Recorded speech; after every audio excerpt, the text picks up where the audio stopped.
Hello అండి. Already మీరు thumbnail చూసారు కదా! ఈరోజు నేనైతే healthy hair and long hair కోసం నాకు తెలిసిన కొన్ని విషయాలు, అలాగే మీకు చెప్పడం కోసం నేను కొన్ని విషయాలైతే తెలుసుకున్నాను. ఆ విషయాలు అలాగే నా హెయిర్ కేర్ రొటీన్ గురించి మీరు నేను ఈరోజు మీకు షేర్ చేయబోతున్నాను. ఫస్ట్ ఆఫ్ ఆల్ ఏంటంటే నేనేమి డాక్టర్‌నైతే ఏం కాదండి. జస్ట్ నేను నాకు తెలిసిన విషయాలు, మీరు చెప్పడం కోసం తెలుసుకున్న విషయాలు మాత్రమే ఈ వీడియోలో షేర్ చేయబోతున్నాను. నా హెయిర్ కేర్ అనేది నేను లాస్ట్‌లో షేర్ చేస్తానండి. ఫస్ట్ ఆఫ్ ఆల్ నాకు తెలిసిన విషయాలైతే మీతో షేర్ చేస్తాను. ఫస్ట్ ఆఫ్ ఆల్ ఏంటంటే మనకి ఎంత లాంగ్ హెయిర్ ఉంది, ఎంత లావుగా ఉంది అనే దానికన్నా మన హెయిర్ అనేది ఎంత హెల్తీగా ఉంది అది చాలా ఇంపార్టెంట్ అండి. మన హెయిర్ అనేది హెల్తీగా ఉండడమే ఫస్ట్ ఆఫ్ ఆల్ చాలా మంచి విషయం అని చెప్పుకోవచ్చు. అందరూ కూడా ఇప్పుడు జుట్టు పొడవుగా ఉండాలి అని, లావుగా ఉండాలి అని ఏవేవో చేస్తూ ఉంటారు. అవి అసలు కరెక్ట్ కాదండి. మన జుట్టు లావుగా ఉండడం అనేది, పొడవుగా ఉండడం అనేది కంప్లీట్‌లీ డిపెండ్స్ అపాన్ జెనెటిక్స్ అండి. అది మన పేరెంట్స్‌ని బట్టి ఉంటుంది. మన అమ్మమ్మలకి, మన నాయనమ్మలకి గానీ, అలానే మీ మదర్‌కి గానీ ఎవరికైనా లాంగ్ హెయిర్ ఉంటే అది మీకు కూడా లాంగ్ హెయిర్ కింద వస్తుంది. ప్రెజెంట్ మనకున్న సిట్యుయేషన్‌లో ఏంటంటే, మనకున్న ఈ పొల్యూషన్‌లో ప్రెజెంట్ మన జుట్టుని కాపాడుకోగలగాలండి. అదే పెద్ద టాస్క్ మనకి. చాలా మందికి డిఫరెంట్ హెయిర్ ప్రాబ్లమ్స్ ఉంటాయండి. ఏంటంటే డాండ్రఫ్ అని, పేనుకొరుకుడు అంటారు కదా! అలాంటివన్నీ డాండ్రఫ్ సివియర్‌గా ఉన్న పేనుకొరుకుడు అలాంటి వాటికి కంపల్సరీ డాక్టర్‌నైతే కన్సల్ట్ అవ్వాలండి. ఇంకా మనం డాండ్రఫ్ అనేది తక్కువ ఉంటే మనం ఇంట్లోనే దాన్ని హోమ్ రెమెడీస్‌తో తగ్గించుకోవచ్చు. అలా అని హోమ్ రెమెడీస్ అన్నీ కూడా అప్లై చేయకూడదండి. ఉన్న జుట్టు కూడా పోతుంది. చాలామంది చాలా వీడియోస్‌లో చూసి హోమ్ రెమెడీస్ అప్లై చేసి ఉన్న జుట్టును కూడా పోగొట్టుకుంటారు. నాకు తెలిసి అది అసలు కరెక్ట్ కానే కాదండి. మన హెయిర్ హెల్త్ అనేది మనం తినే ఫుడ్ మీద కూడా డిపెండ్ అయి ఉంటుందండి. జంక్ ఫుడ్ అనేది అసలు అవాయిడ్ చేయాలి. జంక్ ఫుడ్‌ని అసలు తినకూడదు. జంక్ ఫుడ్ వల్ల కూడా మన హెయిర్ పాడవుతుంది. అలానే స్ట్రెస్ తీసుకోవడం వల్ల కూడా ప్రీమెచ్యూర్ హెయిర్, వైట్ హెయిర్ అనేది వచ్చేస్తుందండి. అలాగే ఎండలో కూడా ఎక్కువ ఎక్స్‌పోజ్ అవ్వకూడదు. మనకి విటమిన్ డి కావాలి, బట్ ఎక్కువ ఎక్స్‌పోజ్ అవ్వకూడదు. మనం ఎక్కువగా 2:00 మిట్ట మధ్యాహ్నం, 1:00 ఆ టైంకి ఎక్కువ ఎండ ఉంటుంది కదండీ! అలాంటి ఎండలో ఎక్కువగా ఎక్స్‌పోజ్ అయ్యేవాళ్ళు కొంచెం తగ్గించుకుంటే బెటర్ అండి. వైట్ హెయిర్ అనేది తొందరగా రాకుండా ఉంటుంది. అలాంటి వాళ్ళు స్కార్ఫ్‌తో కవర్ చేసుకుంటే మంచిదండి. మన హెయిర్ హెల్తీగా ఉండడానికి ఫ్రూట్స్ అండ్ వెజిటబుల్స్, ముఖ్యంగా green leafy vegetables, nuts and seeds తీసుకోవాలండి. అందులో మోస్ట్‌లీ ఆల్మండ్ అనేది ఎక్కువ ప్రిఫర్ చేయండి. ఆల్మండ్ స్కిన్‌కి అలాగే హెయిర్‌కి రెండిటికి కూడా బాగా యూజ్ అవుతుంది. అలాగే పంప్కిన్ సీడ్స్, గుమ్మడి గింజలండి. వాటిలో జింక్ కంటెంట్ ఎక్కువగా ఉంటుంది. అది హెయిర్ గ్రోత్‌కి చాలా హెల్ప్ అవుతుందండి. డ్రై ఫ్రూట్స్ అఫోర్డ్ చేయలేని వాళ్ళు పల్లీలు, నువ్వులు అలా మనకి తక్కువ కాస్ట్‌లో దొరికే వాటిని కూడా మనం ప్రిఫర్ చేయొచ్చండి. వాటి వల్ల హెయిర్ హెల్త్ అనేది కూడా చాలా బాగుంటుందన్నమాట. ఇప్పుడు నేను నా హెయిర్ కేర్ రొటీన్ గురించి మీతో షేర్ చేయబోతున్నానండి. మీడియం లెంత్ హెయిరే. ఆఫ్టర్ డెలివరీ తర్వాత ప్రస్తుతానికైతే నా హెయిర్ ఇలా ఉంది. పెళ్ళికి ముందు కొంచెం లావుగా, కొంచెం పొడవుగానే ఉండేది. డెలివరీ తర్వాత అయితే ఇలా ఉంది. ఉన్న ఈ హెయిర్‌ని కాపాడుకోవడానికే నా హెయిర్ కేర్ రొటీన్ మీతో షేర్ చేయబోతున్నాను.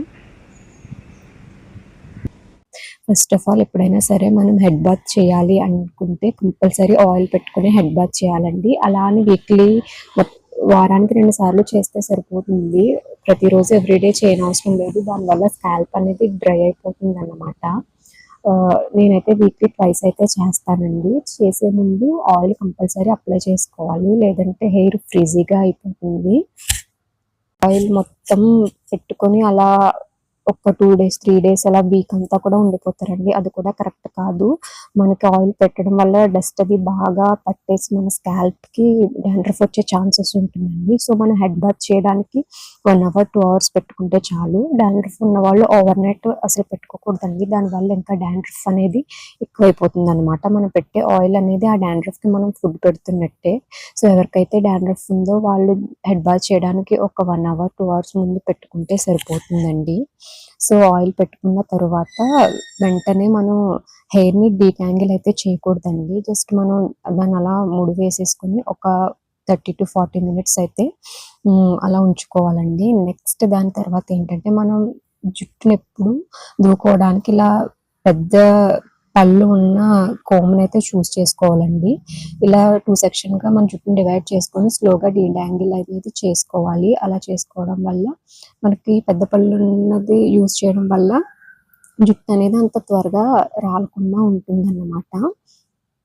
అయితే కోల్డ్ ప్రెస్డ్ కోకోనట్ ఆయిల్ వాడతానండి. Pure coconut oil. మాకు pure coconut oil, cold pressed oil అయితే మేము యూజ్ చేస్తానండి.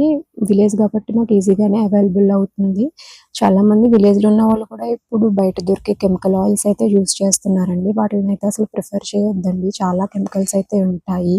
మనకి విలేజెస్‌లో చాలామందికి కోకోనట్స్ అనేవి అవైలబుల్‌గా లేకపోయినా గానీ మనకేంటంటే మిల్ ఉంటుంది కదండీ! వాళ్ళైతే కేజీకి ఇంతని చెప్పి తీసుకుంటారు. వాళ్ళు ప్యూర్ కోకోనట్ ఆయిల్ అయితే ఇస్తారు. సిటీలో ఉండే వాళ్ళైనా వాళ్ళు పండగలకి ఒకసారి విలేజ్‌కొస్తూ ఉంటారు కదండీ! Mostly cold pressed coconut oil use చేయడానికే ప్రిఫర్ చేయండి. ఈ కెమికల్ ఆయిల్స్ అనేది అసలు వాడొద్దు. దానివల్ల హెయిర్ అనేది చాలా డ్యామేజ్ అవుతుంది. మనం ఇలా హెయిర్ అనేది డీటాంగిల్ చేసిన తర్వాత హెడ్ బాత్ చేసేయొచ్చు. లేదా టైం పడుతుంది అనుకుంటే గనుక మనం జడను అలా అల్లుకొని మనం హెడ్ బాత్ అనేది చేయొచ్చండి. హెడ్ బాత్‌కి ఎప్పుడు కుంకుడుకాయలే యూజ్ చేస్తానండి. చిన్నప్పటి నుంచి కూడా నేను కుంకుడుకాయలే యూజ్ చేస్తాను. నాకు కొంచెం డెలివరీ అయిన తర్వాత బాబుతో కుదరట్లేదు. అప్పుడప్పుడు నేను షాంపూ అయితే యూజ్ చేస్తున్నాను. నేను వావ్ షాంపూ అయితే యూజ్ చేసేదాన్ని. బట్ అంటే అది అప్పుడప్పుడు అండి. టైం కుదరలేనప్పుడు మాత్రమే.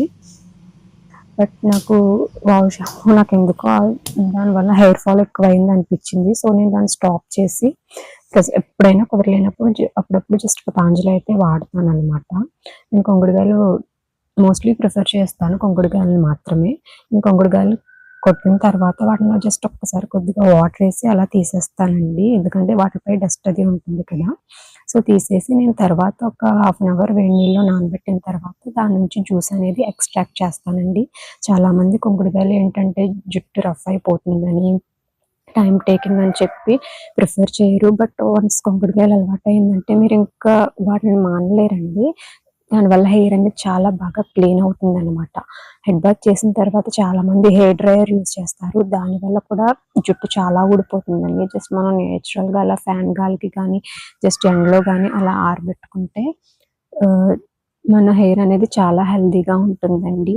నేను ఫైనల్‌గా చెప్పే విషయం ఏంటంటే, మన హెయిర్ అనేది లాంగ్ అవ్వడానికని, లేదా చాలా లావుగా అవ్వడానికని ఏవేవో యూజ్ చేసే కన్నా ఉన్న జుట్టుని కాపాడుకోవడానికి నేచురల్‌గా దొరికే కుంకుడుకాయలని అలాంటి వాటిని యూజ్ చేయండి. షాంపూస్ యూజ్ చేసినా పారాబెన్స్ ఫ్రీ ఉన్న షాంపూని యూజ్ చేయండి.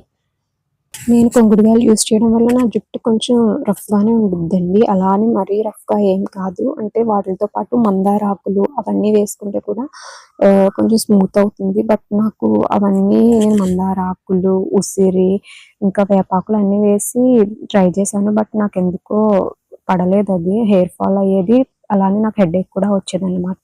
హ్మ్.